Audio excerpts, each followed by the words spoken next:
Voilà, l'actualité en République démocratique du Congo reste dominée par les tractations au niveau de l'opposition congolaise et aussi par ce qui se passe à Malemba-Nkulu.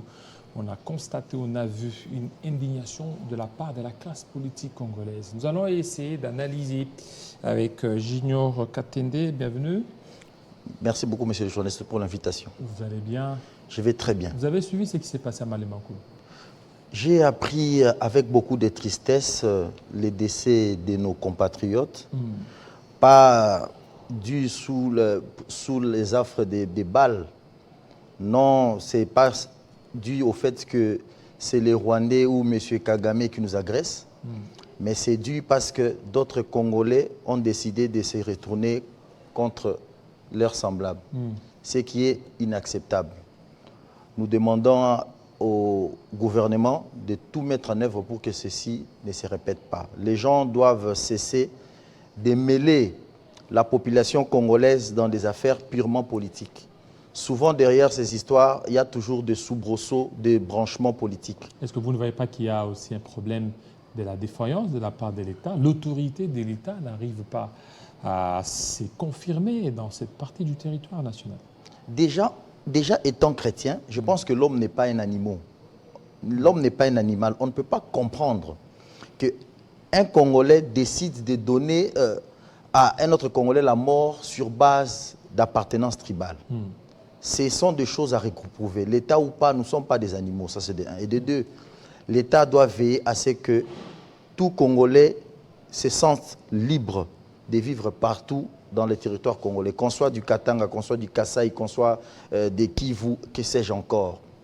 On doit arrêter de faire couler le sang des Congolais sur base des appartenances tribales. Les velléités politiques ne doivent pas amener les Congolais à se désagréger. Nous sommes un peuple, nous devons rester un. Donc c'est quelque chose que je reprouve et qui m'a vraiment beaucoup dérangé. Je ne peux pas comprendre que certains politiques, parce que d'après ce que j'ai suivi venant du porte-parole du gouvernement, M. Patrick Mouyaya, il dit qu'il y a même des branchements, les tireurs de mèches se trouvent à Kinshasa. Il n'a pas donné les dons malheureusement, mais il a dit les enquêtes sont en cours. Mais c'est facile, mais pourquoi vous aimez beaucoup plus accuser les autres alors qu'on a suivi? Il y a même la réaction de Moïse Katumbi, pour lui, il dit qu'il trouve qu'il y a une défaillance de l'autorité de l'État dans cette partie du territoire. Et, il faut voir la genèse de ce problème. Mais en parlant de M. Katumbi, je regrette beaucoup sa dernière sortie médiatique que je qualifierais de ratée. Il s'est permis d'appeler une certaine communauté congolaise des talibans. Ce sont des choses qui appellent à la haine tribale. Quand il dit que tous ceux qui les combattent viennent du même village, encore que, il aurait peut-être dû parler des provinces, on comprendrait, ou bien des territoires, parler des mêmes villages. Donc il entre dans le fin fond de ce qu'on appelle le tribalisme. Mais c'est quoi? Donc là, on sent de la haine ou de la hargne contre Katumbi. Mais c'est M. Katumbi qui a dit que ceux qui les combattaient venaient du même village. Oui, mais est-ce qu'il a dit, est-ce qu'il vous a cité nommément? Lui, il a parlé des talibans. Les talibans, qui sont les talibans? Mais qui ne sait pas dans ces pays que certains opposants reprochent au chef de l'État et aux Kassaïens de faire bloc? C'est connu. Non, je dis, mais lorsque le Katumbi a parlé des talibans, il n'a cité aucunement, peut-être, c'est à quoi vous faites allusion. Mais M. Katumbi a la latitude de citer. Non, mais la façon... Lui, il a dit les talibans, il s'est arrêté par là. Maintenant, on va aller dans votre raisonnement. Oui. M. Katumbi a dit les talibans. Oui. Mais de la manière dont chaque Congolais a interprété cela, nous n'en connaissons pas les conséquences. Non, est-ce que quand il a parlé des talibans, il a visé une tribu? Mais quand vous parlez des talibans et vous couplez avec le mot village, prenez ça ensemble, vous allez vous rendre compte. Alors c'est qui, selon vous, lorsqu'il a parlé, pourquoi vous vous sentez Mais c'est très clair qu'il s'attaque aux Kassaïens. Moi, je ne veux pas aller derrière les dos de la cuillère. Donc ça, c'est vous qui dites ça, c'est votre interprétation. C'est mon interprétation. Ça, c'est votre interprétation. Il y a aussi ceux qui sont au niveau des Bandundu, ils peuvent dire, ils nous taxent ici. Ceux qui sont au niveau des talibans, ils disent, Katumbi nous taxe des talibans. Vous ne savez pas que beaucoup de gens s'attaquent au chef de l'État pour le fait qu'il soit seulement Kassaïen. Pour sa tête, tout simplement. Mais est-ce que Katumbi a parlé des Kassaïens ou bien il a parlé des talibans? M. Katumbi dit ceci, que il est Mm. il est attaqué par des talibans qui viennent du même village. Oui, mais, Or, mais même village, écoutez, Monsieur Olivier, Junior Kati. Monsieur Junior, Oui. mes excuses pour Monsieur Junior, lorsqu'il parle, il dit des talibans. Il n'a nullement cité aucune province de la RDC. Il n'a cité aucune province de la RDC.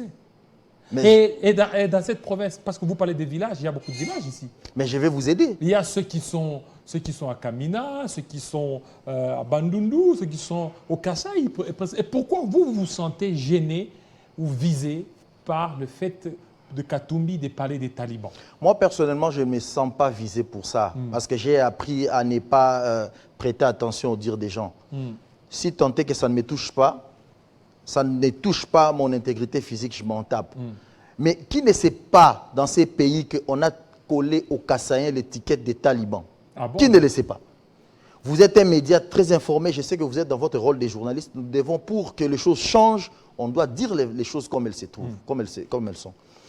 Qui ne sait pas qu'on a collé aux Kassaïens cette appellation péjorative des talibans? C'est connu. Mais qu'un leader le reprenne, c'est là où c'est désolant. On peut comprendre qu'un Congolais lambda utilise cela et que les leaders viennent pour éteindre le feu. Mais qu'un leader reprenne un terme comme ça dans une interview, c'est chauffé à blanc ses militants. Vous avez voulu qu'il dise quoi? Vous ne voyez pas quand il a parlé un peu des talibans, il a un peu atténué. Au lieu de parler des Kassaïens, des Balouba, ça serait encore pire. Je préfère qu'il parle des Kassaïens, parce que ce sont les Kassaïens. Mais taliban veut dire quoi? Donc ce sont les Kassaïens qui l'attaquent. Dans sa compréhension. Parce que quand il dit, je pense qu'il aurait voulu dire que vous êtes les personnes qui sont de la même province. Mais il a parlé des villages, ce qui n'a pas de sens. Mais pour tout intellectuel, il comprend facilement qu'il était en train de s'attaquer à un groupe de Congolais qui appartient à un espace linguistique bien déterminé. Et Katumbi vous gêne, vous, hein? Katumbi nous gêne à quel niveau? Vous, IDPS. L'IDPS est prêt pour les élections. Notre secrétaire général l'a même rappelé dans une des radios IP de la place pour dire que si ces jours-là, la CNU nous disait qu'il n'y a pas élection, nous irons dormir à la CNU. Là, il a déjà mobilisé, donc il va faire une campagne à l'américaine. 9 avions, que vous n'avez pas. Vous n'avez pas d'avion, mais lui, il y aura 9 avions, 7 hélicoptères, 500 voitures auto-blindées, de haut de 2, 3, 4 mètres, plus de 1800 motos. Plus de 1800 motos, sur toute l'étendue du territoire national. Comment vous allez vous le battre? Mais je me suis réjoui quand M.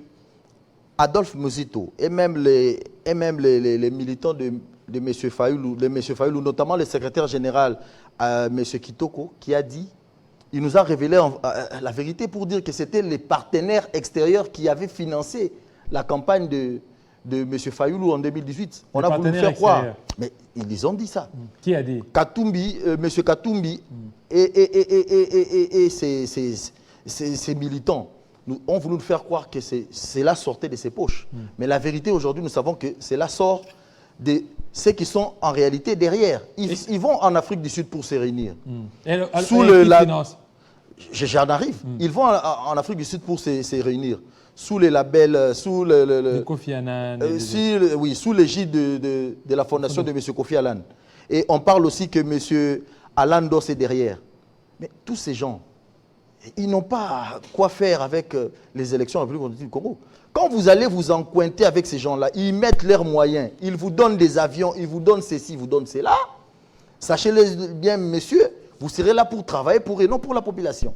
Voilà pourquoi le chef de l'État dit on a le choix entre poursuivre avec l'élan du développement, avec l'élan de sortir notre pays du joug dans lequel il était plongé, ou bien aller vers l'inconnu. L'inconnu, c'est quoi? C'est les statu quo. Quand le chef de l'État a dit cette phrase-là magique, que je viens de paraphraser, ça veut dire beaucoup de choses. Le chef d'État est un homme d'État, il ne peut pas balancer tout sur la place publique. Mais ces gens, on a compris qui sont financés par les forces extérieures qui veulent nous maintenir sous le joug de l'emprise de ceux qui veulent que ces pays soient balkanisés, monsieur. Quand vous parlez qu'on a fait ceci, qu'on a fait cela, je note.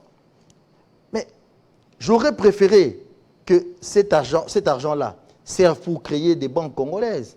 J'aurais préféré que cet argent serve pour créer des entreprises qui donnent du travail aux Congolais. Et c'est lui qui a même financé Genval, hein, Katumbi. Mais il a payé les billets de certains d'entre vous qui sont allés à Genève pour parler de ce qui s'est passé en 2018. Monsieur Kilolo, je suis scientifique pour ne pas croire au dire des gens, surtout quand ces gens-là sont animés de mauvaise foi. Et je ne fais pas confiance à quelqu'un qui vous remet 2 francs et quelques temps après, il est le premier à aller sauter pour dire à tel que j'avais remis 2 francs. De tels gens, ce sont des gens à qui on ne doit pas faire confiance. L'opposition a existé en République démocratique du Congo avant M. Katumbi et l'opposition subsistera après M. Katumbi. D'ailleurs, M. Katumbi ne devient qu'opposant une année avant les élections. Il l'a fait à l'époque de Joseph Kabila. Vous vous souvenez? Il vient de le faire avec Fachi. Quelle sorte d'opposition qui s'est fait par intermittence? Vous êtes là en accointance avec le pouvoir, vous bénéficiez des avantages du pouvoir, et une année après des élections, vous réussissez, vous devenez opposant. Et puis, M. Kilolo, retenez-le, l'argent ne répond pas à tout. L'argent ne résout pas tout. La population congolaise a confiance au chef de l'État pour tout ce qu'il n'a eu de cesse de faire pour l'avantage, pour l'avancée en termes de développement de notre pays. Ce n'est pas parce qu'à 1 mois des élections que M. Katumbi se rebiffe qu'il devient super opposant. Il faut quand même respecter les opposants qui ont vécu dans ces pays. Alors, parce que tout à l'heure, vous disiez que ce sont des opposants à péter, mais Katumbi, il est là, il vous coince, Katumbi, il est là, sur toutes les lèvres de l'UDPS et des autres. Donc, les seuls opposants qui fait peur à l'UDPS, c'est Katumbi. C'est une fausseté qui nous gêne. Ça vous gêne? Parce que c'est seulement les opposants qui se fabriquent. On a parlé il n'y a pas longtemps, c'était Matata, M. Matata Pogno, et on nous a dit c'est M. Denis Mukwege, maintenant c'est M. Katumbi. Non, Fachi est imperturbable. S'il y a un camp qui veut qu'on aille aux élections même demain, mais c'est l'UDPS et l'Union Sacrée. Je vous rappelle, monsieur, c'est 19 ici déjà. Nous lançons la campagne au niveau du stade des Martyrs. C'est pour dire que nous, on n'a pas peur des élections, on a peur de quiconque, on a peur des personnes. Qu'ils s'ensemblent, qu'ils n'ensemblent pas. Vous n'avez pas d'avion, vous n'avez pas de moyens de déplacement. Congo Airways est en faillite. Comment vous comptez descendre, aller jusqu'au fin fond? Monsieur... Alors que Katumbi, lui, a déjà mobilisé plus de 1800 motos. Plus de 500 voitures auto-blindées. L'UDPS... Plus de 9 avions, 7 hélicoptères. Moi, le chef de l'État, l'UDPS n'a même pas besoin de me donner 100 francs pour que je puisse battre campagne pour le chef de l'État. Je n'ai pas besoin d'avion, je n'ai pas besoin de motos. Plusieurs millions d'iPhone pour commencer maintenant à suivre cette histoire de 40 000 smartphones, vous voulez nous ramener ça encore en 2023. Mais ça va continuer encore en 2023. Mais c'est comme ça que vous allez toujours continuer à perdre. Mais ça va continuer. Parce que vous nous vendez du vent. Autant de motos, autant d'avions, autant de mirages, autant... Amenez tout ce que vous voulez. Les peuples congolais, partout où ils se trouvent, c'est que le 20 décembre, nous devons les mettre notre papier dans l'urne pour que les chefs de l'État soient élus. Candidature commune. Je n'ai pas besoin de me déplacer pour cela. Candidature commune de l'opposition. Qui, selon vous, serait partant? Parce que ici, vous êtes analyste politique. Mais quand vous parlez des candidats communs de l'opposition, il y a 25 candidats, si je mets de côté le chef de l'État, parce que lui, il est candidat sortant, je sais qu'il va remporter les élections, haut la main. Mais vous dites candidat commun de l'opposition, par rapport à 5 ou bien par rapport aux 25? Il y a déjà un problème. Non, mais il y a des poids lourds, vous connaissez. Est-ce que vous pouvez me citer un poids lourd de l'opposition? Un poids lourd de l'opposition. Vous dites poids lourd par rapport à quoi? Non, je vous pose la question. Mais je vais vous répondre. Allez-y. J'ai constaté que M. Denis Mukwege, que vous qualifiez comme poids lourd, il est allé au Congo central, il a mordu la poussière. Les images sont là. J'ai vu M. Matata Pogno, que vous considérez comme poids lourd. Il a mordu la poussière. Où? Mais au Congo central. Matata? Moi, j'ai les vidéos sont là. Il a fait des plans. Monsieur, Il a fait des plaintes. je vous dis la vérité. Poids lourd, vous allez-y, appelez... Matat Fayoulou n'est pas poids lourd. Vous appelez poids lourd en comparaison avec qui? Si c'est en comparaison avec Félix Tshisekedi, alors ils ne sont pas des poids lourds. Non, moi je parle des poids lourds de l'opposition. Mais que vous connaissez.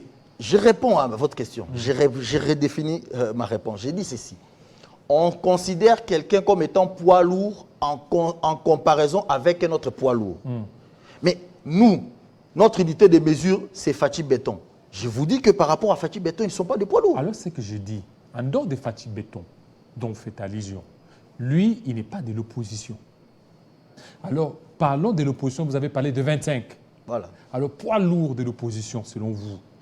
Comment vous voulez que moi, M. Junior Katende, que je suis, puisse vous définir tel un tel de l'opposition comme étant poids lourd? Je vous dis que je reste dans ma vision. Constant Moutamba? Constant Moutamba. Il est candidat de l'opposition. Il n'est pas poids il est lourd. dans l'opposition. Moi, je ne suis pas là pour donner des béquilles à l'opposition. Noël Tchani. Monsieur Noël Tchani, c'est un Congolais dans l'opposition. Tous seront battus à plate couture par les chefs de l'État. C'est ce que je sais. Les restes là, ce ne sont que des incantations. Ce ne sont que des incantations, ce ne sont que des supputations qui nous font perdre du temps. Nous voulons que la CENI, quand elle va sonner les glas pour le début de la campagne, c'est ça pour ce dimanche. nous sommes déjà prêts et nous serons au stade des martyrs.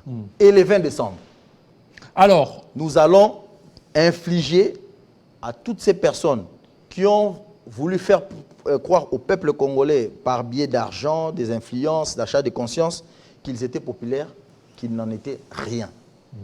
Alors, vous parliez du chef de l'État à un discours de 2 heures, mais d'aucuns taxent ou estiment que c'était un discours creux.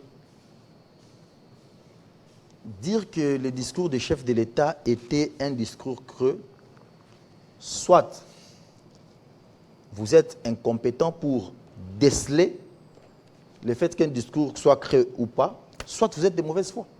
Il a commencé à faire un bilan de son arrivée au pouvoir jusqu'au jour de son discours. Comment vous voulez dire que c'est un discours creux? Il a passé en revue tous les domaines de la vie de l'État et on convient de nous dire que le chef de l'État a fait un discours creux. Je mettrai ça dans le lot des Congolais qui ont choisi d'être de mauvaise foi. Et je passe. Et personnellement, qu'est-ce que vous a plu dans ce discours? Ce qui m'a plu dans ce discours, c'est beaucoup de points. Mais ce qui a résumé son discours, ce qui a résumé l'homme, c'est le choix qu'il a donné aux Congolais de faire entre la continuité, dans la consolidation des acquis de son mandat, et faire le saut vers l'inconnu. Et ce n'est pas une campagne précoce, ça? Il a dit de faire le choix. Il n'a pas dit choisissez-moi. Ça Mais deviendrait une campagne si le chef de l'État aurait dit dans sa phrase faites, prenez-moi comme choix. Il n'a pas dit ça. Il a dit vous avez le choix. Il présente l'alternative que a le Congolais entre lui et ceux qui se réclament de l'opposition. Mais il n'a jamais dit aux Congolais de le choisir. Donc s'il y a un opposant qui accède au pouvoir, ça sera reprendre à zéro. Mais c'est clair. Ce dont vous qualifiez de poids lourd, dans leur discours, par exemple, par rapport à la guerre à l'Est, il y a M. Denis Mukwege qui dit c'est du business, on doit dialoguer dans la transparence. Donc, pour dire que toutes les femmes, les filles que M. Denis Mukwege a eu à soigner, parce que lui, il parlait de réparer, je n'aime pas ces termes-là, c'était bon parce que c'était du business. On ne peut pas faire du business sur le sang des Congolais. On ne peut pas faire le business sur les cadavres de nos morts. Ces termes-là m'avaient choqué. M. Denis Mukwege aurait bien fait de rester dans sa casquette de prix Nobel de la paix. Mais je comprends, en le sentant qu'il a été poussé, parce que rien n'est présagé que ce monsieur avait pris le temps pour entrer dans la politique. On l'a poussé et il commence d'aller en erreur, en erreur. Voilà comment il a récolté un fiasco déjà au niveau du Congo central. Je prends M. Moïse Katumbi. Jusque-là, il n'a récolté aucun fiasco. Hein. Partout il a été, c'est le plein. Je vous dis, au Congo central, moi, je parle de la vidéo que moi j'ai vue, c'était un fiasco total. Monsieur, je parle de M. Denis Mukwege. Oui, non. Alors, maintenant, je vais à M. Katumbi. J'ai dit Katumbi. M. Katumbi. Là, c'est le plein. Plein à craquer. Il y a de plein et plein. Regardez les images d'aujourd'hui au niveau de Maniema. Monsieur, là, c'est une foule immense. Mettez les moyens comme vous le voulez, les Congolais vont les bouffer. Mais ces jours-là, il n'aura pas de voix en comparaison avec ce que les Congolais mettront dans l'urne pour Fachi. Je reviens à ce que je disais.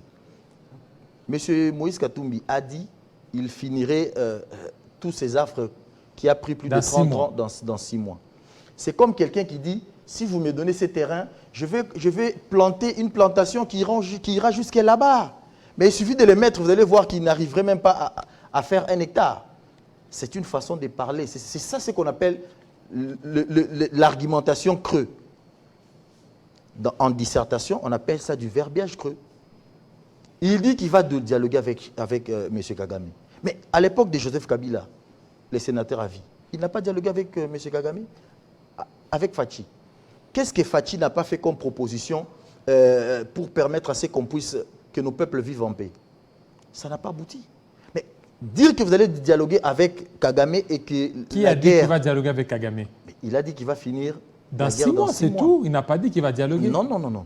Il a parlé aussi de dialoguer. C'est celui qui a parlé du dialogue, c'est pas Mukwege. Même M. Katumbi a parlé de dialoguer. Il a dit qu'il faut bien comprendre M. Kagame et essayer de dialoguer avec lui. Il a très bien dit ça. Mais en dialoguant, M. Kagame va vous brandir tout simplement ces désaccords et de 2009 et 2013, il va vous demander de le mettre en branle. Donc c'est ce qu'il va faire. Donc, jeter notre pays dans la vindicte de M. Kagame, c'est ça dialoguer avec M. Kagame. Et Fachi ayant compris que c'est ce que M. Kagame veut, Fachi s'est dit que non, c'est monsieur avec lui. Il n'y a aucun dialogue possible. Il doit se retirer par tous les moyens. Mais tout celui qui veut nous dire qu'il veut dialoguer avec Kagame est un homme dangereux comme Kagame et que nous ne devons pas faire confiance. Voilà pourquoi le chef de l'État ne veut pas que nous puissions rentrer à zéro. M. Kagame est sous les cordes. On ne doit lui donner aucun répit. Ne pas donner à M. Kagame du répit, c'est accorder au chef de l'État un second mandat. Là, c'est très clair. Merci beaucoup, M. Junior Katende. Merci beaucoup, M. le journaliste. De votre passage. Vous êtes aussi député? Non, candidat? Je n'ai pas voulu postuler pour soutenir mon secrétaire général, Augustin Kabouya. Pourquoi? Parce qu'il est candidat député au Moamba et que moi, je suis du Moamba, les 769, et je les soutiens. C'est mon choix. Ok, merci. Merci ça c'est bien. Ok, merci beaucoup. On va suivre un deuxième invité, c'est tout de suite.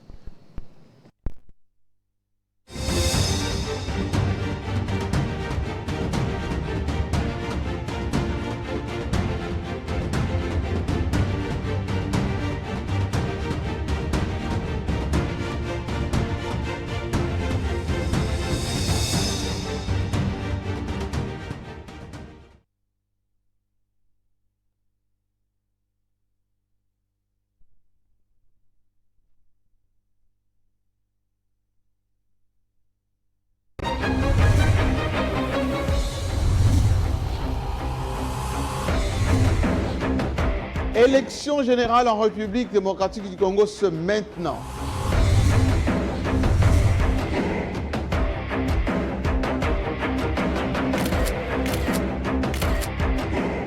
Entre vous et votre concurrent, qui propose mieux? Vous qui étiez là, qu'avez-vous fait de votre mandat?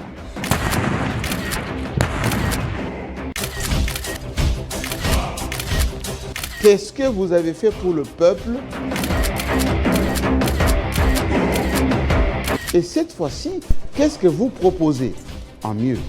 Ici, on décrypte avec ou sans vous, et surtout, on analyse vos chances d'échec ou de réussite. Qui dit mieux? Sur Télé 50, c'est tous les jours. Alors, je vous attends.